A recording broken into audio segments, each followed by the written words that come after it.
வணக்கம். என் பேர் டாக்டர் அபினேஷ். நான் ஒரு சிறுநீரக நிபுணர், அதாவது கிட்னி ஸ்பெஷலிஸ்ட். ஸோ இப்போது கிட்னி நோய்களை தடுக்கிறதுக்கு என்ன வாழ்க்கை முறை மாற்றங்கள், அதாவது இங்கிலீஷில் சொல்லணும்னா லைஃப் ஸ்டைல் மாடிஃபிகேஷன்ஸ் என்ன அப்படிங்கிறத பற்றி நம்ம பார்க்கலாம். ஸோ ஃபஸ்ட் பாயிண்ட் என்னென்னா, ஒரு மிதமான உப்பு சேர்த்துக்கணும் நம்மளோட சாப்பாட்டில், அதாவது மீடியம் சால்ட் டயட்னு சொல்லலாம்.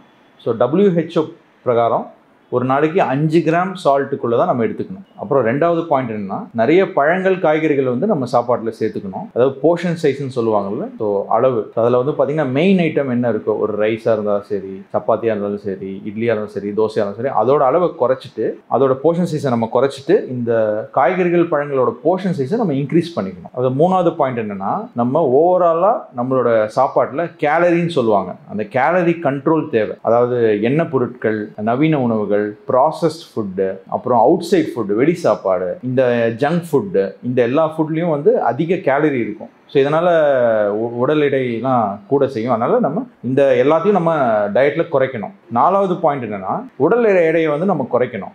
அதுக்கு நான் ஆல்ரெடி என்ன உணவு மாற்றங்கள் செய்யணும்னு நான் சொல்லியிருக்கேன். அதுக்கப்புறம் என்னென்னா, டெய்லி 30 to 45 minutes, அதாவது 30 to 45 நிமிஷம் பிரிஸ்க் வாக், நடைப்பயிற்சி வந்து நம்ம ரெகுலராக செய்யணும். உங்கள் ஆரோக்கியமே உங்கள் கையில், உங்கள் ஆரோக்கியமே உங்கள் அடையாளம். நன்றி.